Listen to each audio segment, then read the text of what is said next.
അങ്ങനെ നമ്മൾ ഇതും നേടി. കേരളത്തിന്റെ ദീർഘകാലത്തെ സ്വപ്നത്തിന് സാക്ഷാത്കാരമായി. ഇന്ത്യയിലെ ആദ്യത്തെ മദർഷിപ്പ് പോർട്ട് വിഴിഞ്ഞം അന്താരാഷ്ട്ര തുറമുഖം പ്രധാനമന്ത്രി നരേന്ദ്രമോദി നാടിന് സമർപ്പിച്ചു.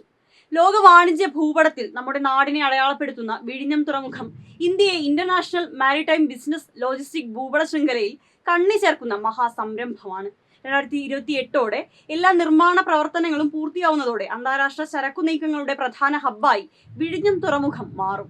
രാജ്യത്തെ ചരക്കു നീക്കങ്ങളുടെ സ്ഥിരാകേന്ദ്രമായുള്ള വിഴിഞ്ഞത്തിന്റെ വളർച്ച കേരളത്തിൽ വലിയ വികസന സാധ്യതകൾക്കും വഴിയൊരുക്കും. സ്വതന്ത്ര ഇന്ത്യയുടെ വികസന ചരിത്രത്തിലെ മറ്റൊരു അഭിമാന മുഹൂർത്തമായ വിഴിഞ്ഞം അന്താരാഷ്ട്ര തുറമുഖത്തിന്റെ 1ാം ഘട്ടത്തിന്റെ കമ്മീഷനിംഗ് ആണ് പൂർത്തിയായത്.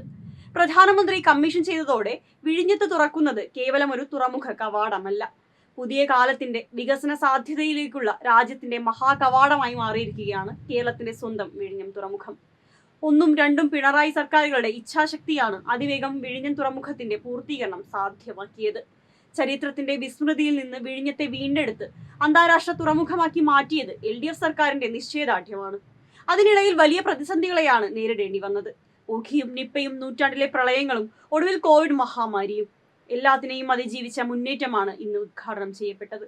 വിഴിഞ്ഞം തുറമുഖത്തിന്റെ ട്രയൽ റൺ 2024 ജൂലൈ 13 ആരംഭിച്ചത്. ഇക്കഴിഞ്ഞ ഡിസംബർ 3 മുതൽ വാണിജ്യാടിസ്ഥാനത്തിൽ പ്രവർത്തനം തുടങ്ങി.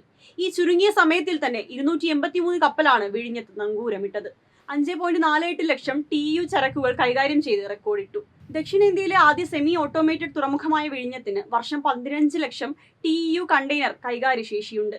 2045 മാത്രമേ കരാർ പ്രകാരം വിഴിഞ്ഞത്തിന്റെ പണി പൂർത്തിയാക്കേണ്ടതുള്ളൂ. എന്നാൽ അതിന് കാത്തു നിൽക്കാതെ കേരളം പതിറ്റാണ്ട് മുൻപ് പദ്ധതി പൂർത്തിയാക്കി.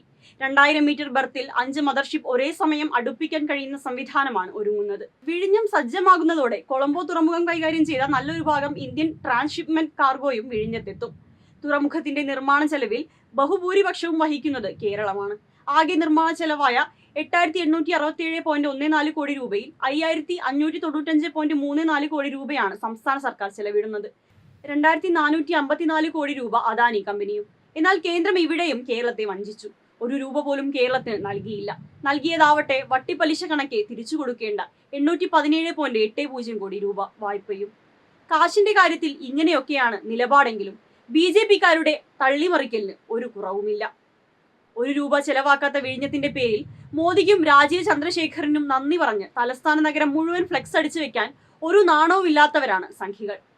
എല്ലാം മോദിയുടെ പവറാണെന്നാണ് ആ ദുരന്തങ്ങൾ വിചാരിക്കുന്നത്. അവിടെ തീർന്നോ? ഒരു വാർഡ് പ്രതിനിധി പോലും അല്ലാത്ത സംസ്ഥാന അധ്യക്ഷനെ പ്രധാനമന്ത്രിയുടെ ഓഫീസിൽ ഇടപെട്ട് വേദിയിൽ ഇരുത്തിച്ചു. നോക്കണം, സംസ്ഥാനത്തെ മന്ത്രിമാരുൾപ്പെടെയുള്ളവർ സദസ്സിലിരിക്കുമ്പോഴാണ് ഈ അല്പത്തരം. എന്നിട്ട് അങ്ങേരുടെ വക ഒരു മുദ്രാവാക്യം വിളിയും. അത് ഏറ്റുവിളിക്കാൻ വേറെ കുറെ എണ്ണവും. അല്ലെങ്കിലും BJP-ക്കാരിൽ നിന്ന് നാണവും മാനവും പ്രതീക്ഷിക്കുന്ന നമ്മളെ പറഞ്ഞാൽ മതി. കാരണം അവർക്കതില്ലല്ലോ. വിഴിഞ്ഞത്തിന്റെ വമ്പൻ ഉദ്ഘാടനമൊക്കെ നടക്കുമ്പോൾ തകർന്നുപോയ ഒരു ആത്മാവിനെ കുറിച്ച് പറയാതെ പോകാനാവില്ല. വേറെ ആരുമല്ല, നമ്മുടെ സതീശന്റെ കാര്യം തന്നെ. കാര്യം വായിൽ തോന്നിയതൊക്കെ വിളിച്ചു പറഞ്ഞ് നാട്ടിൽ നടക്കുന്ന സകല വികസന പ്രവർത്തനങ്ങളും അലമ്പാക്കുകയാണ് ആകെയുള്ള പണിയെങ്കിലും അയാൾ ഒരു പ്രതിപക്ഷ നേതാവല്ലേ. ആ ഒരു വിലയെങ്കിലും നാട്ടുകാർ കൊടുക്കണ്ടേ? അതുകൊണ്ടാവും പോയി നാണം കെടണ്ട എന്ന് കരുതി പരിപാടിക്ക് വരാതിരുന്നത്. എന്നിട്ട് UDF ബഹിഷ്കരിക്കുന്നു എന്നൊക്കെ മാസ് അടിച്ചതായിരുന്നു. എന്നിട്ടോ ആ കുരുത്തം കിട്ട വിൻസെന്റ് അവിടെ പോയി ഞെളിഞ്ഞിരിക്കുന്നു. അങ്ങനെ അതും ചീറ്റി. ഏതായാലും സതീശനെ പോലെ ഗതികെട്ട ഒരു പ്രതിപക്ഷ നേതാവ് ഇതുവരെ ഉണ്ടായി കാണില്ല. അടുത്ത പ്രാവശ്യവും താങ്കൾ തന്നെ പ്രതിപക്ഷ നേതാവ് ആവാൻ എല്ലാ ദൈവങ്ങളോടും മുട്ടിപ്പായി തന്നെ പ്രാർത്ഥിക്കാം. അല്ലാതെ ഇപ്പോ എന്ത് ചെയ്യാനാ?